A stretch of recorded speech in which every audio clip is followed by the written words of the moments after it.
নমস্কার, শুভ সকাল, সুপ্রভাত। আপনারা দেখছেন জয়ার রান্নাঘর। আমি জয়া। কারি পাতা দিয়ে বড়া বানিয়ে নেব।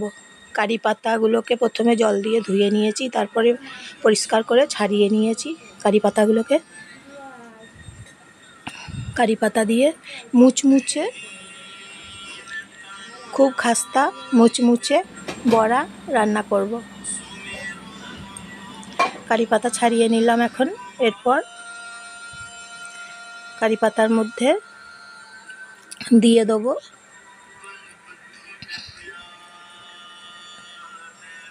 এইভাবে কারি পাতাগুলোকে একটা একটা করে ছাড়িয়ে নিলাম। তারপর কারি পাতার মধ্যে দিয়ে দিচ্ছি বেসন দিতে হবে, কর্নফ্লাওয়ার দিতে হবে, তারপর আটা দিতে হবে,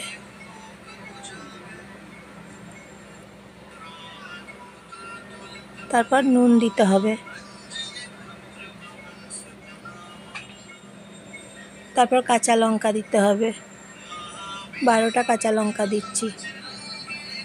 কাঁচা লঙ্কাগুলো ছোট করে বুনিয়ে নিয়ে দিয়ে দিচ্ছি। কালো জিরে দিয়ে দিচ্ছি।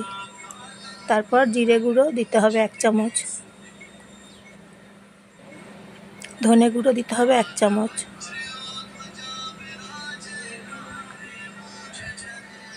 গোলমরিচ গুঁড়ো দিতে হবে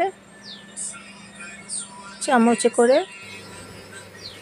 কড়াই গরম করে নিতে হবে, বেশ ভালো করে কড়াই গরম করে নিতে হবে। সরষের তেল কড়াইয়ে দিয়ে দিতে হবে। অনেকটা গরম হয়ে গেলে বড়াগুলো কড়াইয়ের মধ্যে ছেড়ে দিতে হবে একটা একটা করে। কারি পাতার বড়া এইভাবে বানিয়ে নিতে হবে। আর খুব খাস্তা মুচমুচে গরম ভাতের সঙ্গে দুর্দান্ত একদম ফাটাফাটি খাবার কারি পাতার বড়া। একবার খেলে বলবেন বারবার খাবো, বারবার রান্না করব কারি পাতার বড়া। একবার যদি একটা খেয়ে দেখেন কেমন হয়েছে, তারপর দেখবেন বলবেন অনেকবার বানাবো, অনেকবার খাবো কারি পাতার বড়া, গরম ভাত খাবো বলবেন তখন। এই যে এইভাবে কারি পাতার বড়া বানিয়ে নিয়েছি। সাবস্ক্রাইব করে দেবেন এবং লাইক করে দেবেন এবং শেয়ার করে দেবেন। বড়াগুলো, কারি পাতার বড়াগুলো এইভাবে খুব মুচমুচে খাস্তা বড়া বানিয়ে নিলাম। আর বেল আইকন ক্লিক করে দেবেন। কেমন লাগছে জানাবেন, কমেন্ট করবেন আপনারা।